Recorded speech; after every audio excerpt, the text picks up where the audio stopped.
Halo semuanya, Assalamualaikum warahmatullahi wabarakatuh. Salam Om Swastiastu, Namo Buddhaya, salam kebajikan untuk kita semua. Perkenalkan, kami di sini kelompok 4 ingin mempresentasikan hasil kerja dari lapangan kami yang berjudul tentang mengevaluasi proses bisnis UMKM sebelah. Oke, izinkan kami memperkenalkan terlebih dahulu. Dimulai dari saya, nama saya Muhammad Islam Renata. Nama saya Muhammad Zainal Mutakin. Nama saya Ana Herdi. Nama saya Najwa Malika Zahra Zahra. Nama saya Yaya Afia Ramadhani. Lalu di slide pertama akan dijelaskan oleh Isram. Di sini ada manajemen operasional. Jadi di manajemen operasional itu basically sebuah perusahaan itu kan menghasilkan produk ya, mau barang atau jasa. Nah, supaya proses dari bahan bakunya sampai menjadi produk bisa berjalan dengan baik, kita dibutuhkan manajemen operasional ini. Ya, gimana itu fungsinya untuk mengatur seluruh aktivitas gitu, mulai dari perencanaan, proses produksi hingga hasil akhir. Tujuannya itu biar kegiatan itu berjalan sesuai rencana, lebih efisien dan tidak boros waktu dan biaya. Serta ya produk yang dihasilkan itu berkualitas. Selanjutnya di sini saya akan menjelaskan tentang manajemen persediaan atau inventory management. Jadi manajemen persediaan merupakan bagian penting dari operasi bisnis, terutama bagi perusahaan yang memiliki produk fisik atau barang dagangan. Nah, tujuan utama dari manajemen persediaan adalah untuk memastikan ketersediaan barang agar tidak berlebihan dan cukup. Nah, sehingga perusahaan dapat memenuhi permintaan pelanggan, lalu menghindari biaya penyimpanan yang berlebihan dan mengoptimalkan pengeluaran modal.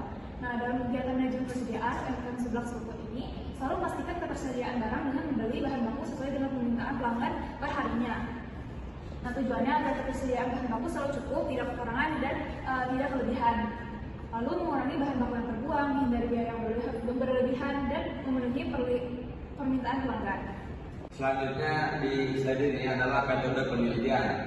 Nah, metode penelitian ini terbagi menjadi 3. Dimulai dari yang pertama, yaitu pendekatan penelitian. Penelitian ini menggunakan metode deskriptif dengan pendekatan kualitatif untuk menganalisis data yang dibutuhkan. Nah, data diperoleh melalui wawancara langsung dengan pelaku UMKM sebelah seruput sebagai sumber data utama. Nah, pengumpulan data pada pendekatan ini mendapatkan data penelitian dalam bentuk kata-kata dan gambar. Data di sini adalah transkrip wawancara.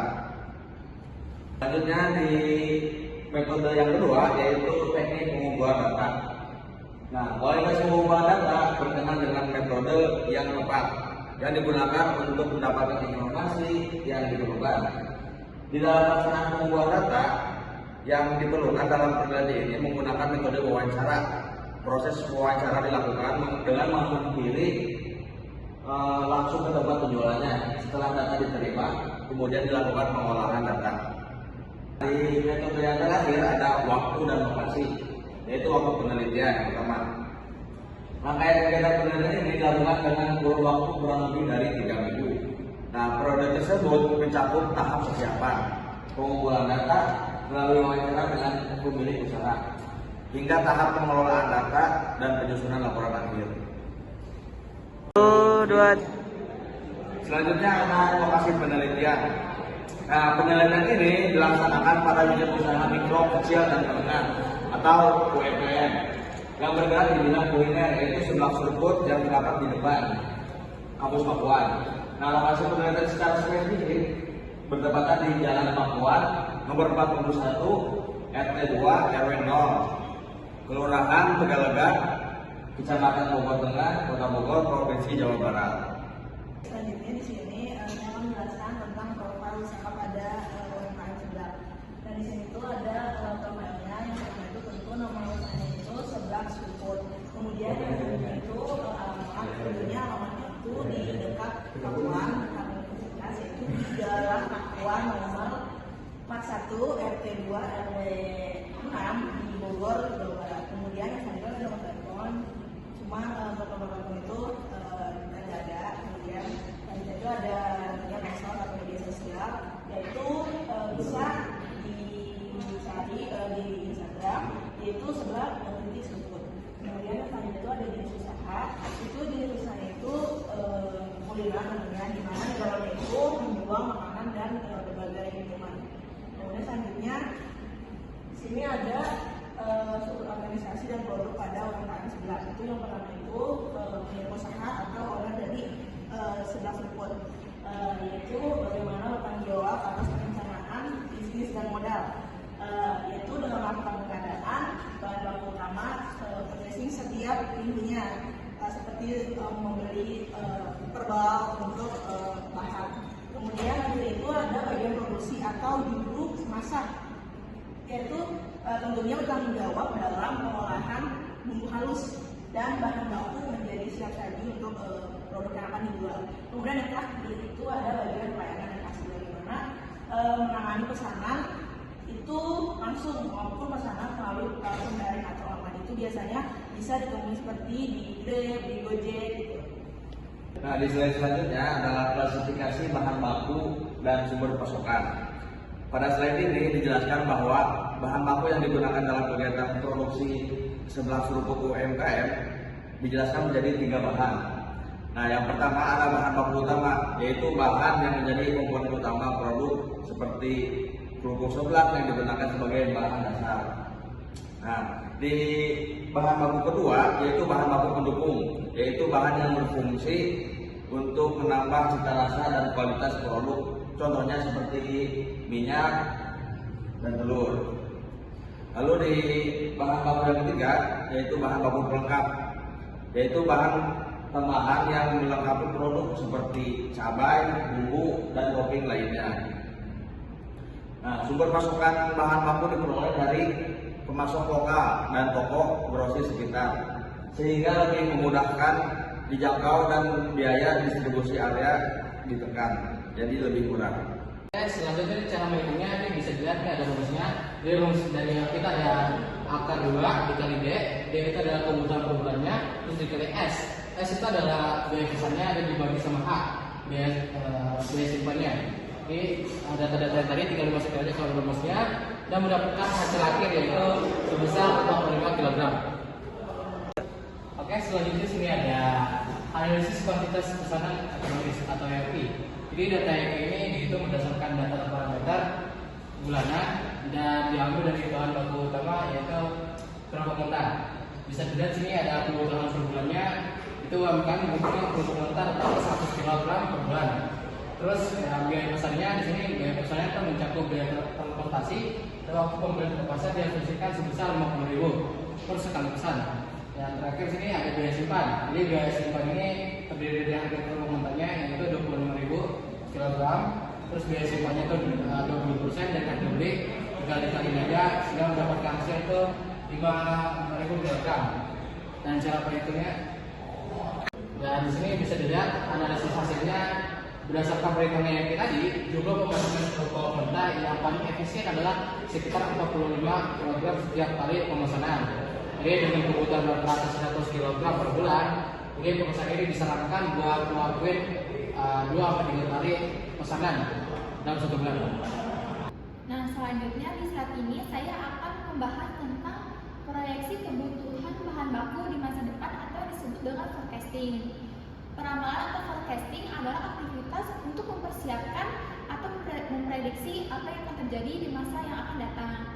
Metode ini disebut dengan metode moving average.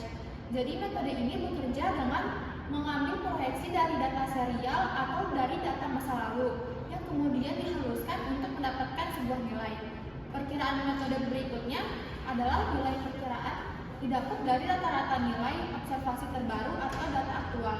Secara matematis dilakukan sebagai berikut dengan rumus MA sama dengan X1 ditambah X2 ditambah X3 sama dengan M, di mana X adalah data penjualan aktual pada periode-periode sebelumnya dan M adalah jumlah periode yang digunakan dalam perhitungan rata-rata bergerak.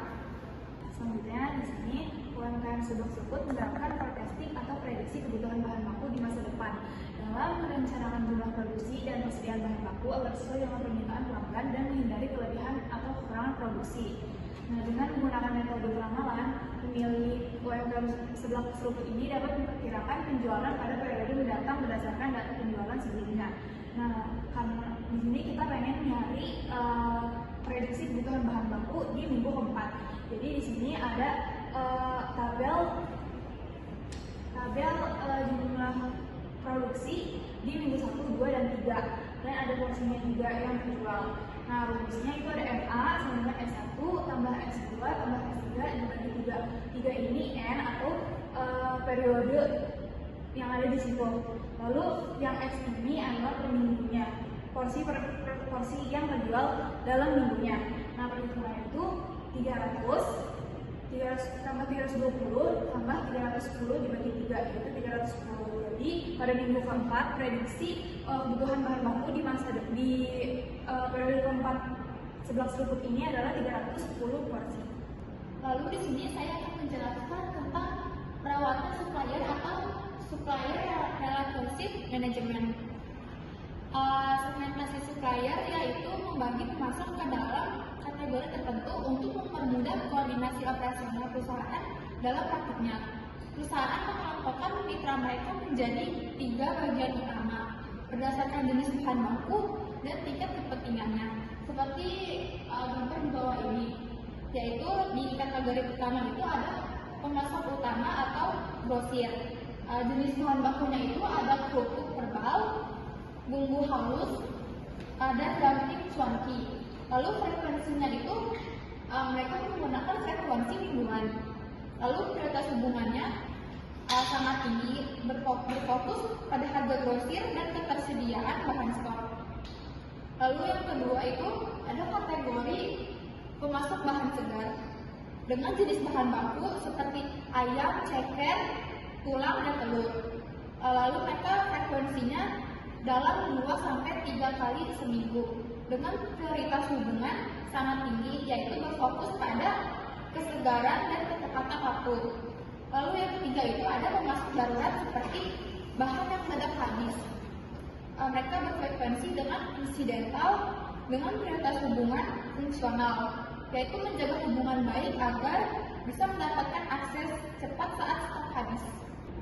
Lalu yang kedua ini ada komunikasi berkala dan transparan. Yang pertama itu ada informasi fluktuasi, yaitu segala hubungan pemasok jika diprediksi akan ada lonjakan permintaan, misalnya seperti akhir pekan, tanggal muda, atau promo di aplikasi online. Lalu ketiga ada manajemen pemesanan atau ordering rutin. Ini ada fixed schedule, yaitu menetapkan hari tetap untuk memesan.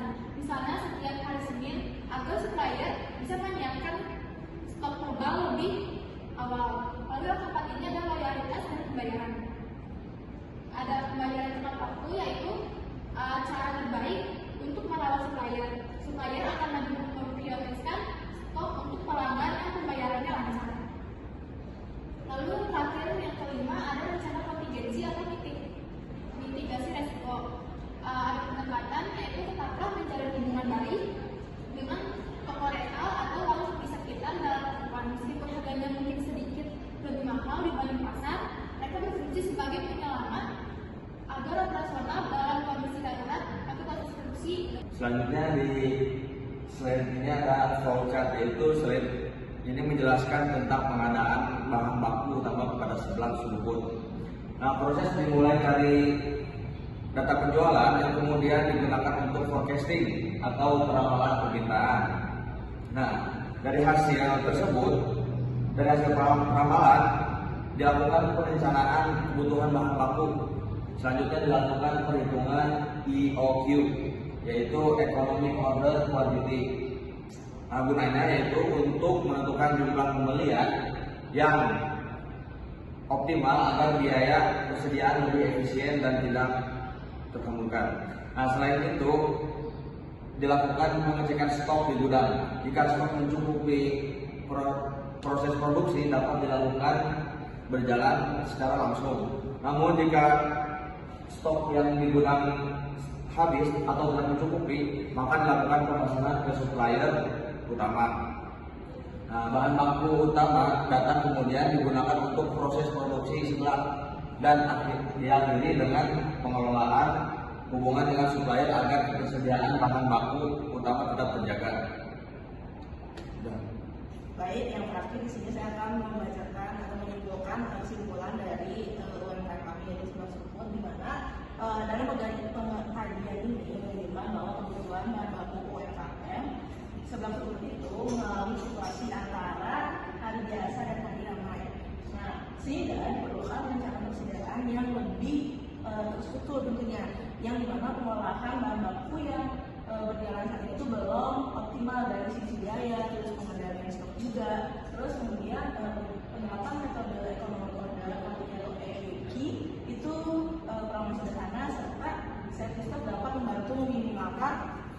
termasuk kekurangan bahan baku pada UMKM ini dan menekankan biaya persediaan.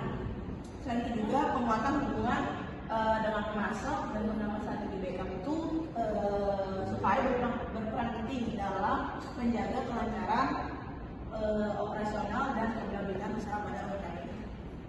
Sekian presentasi yang kami paparkan pada hari ini. Kurang lebihnya mohon maaf. Assalamualaikum warahmatullahi wabarakatuh.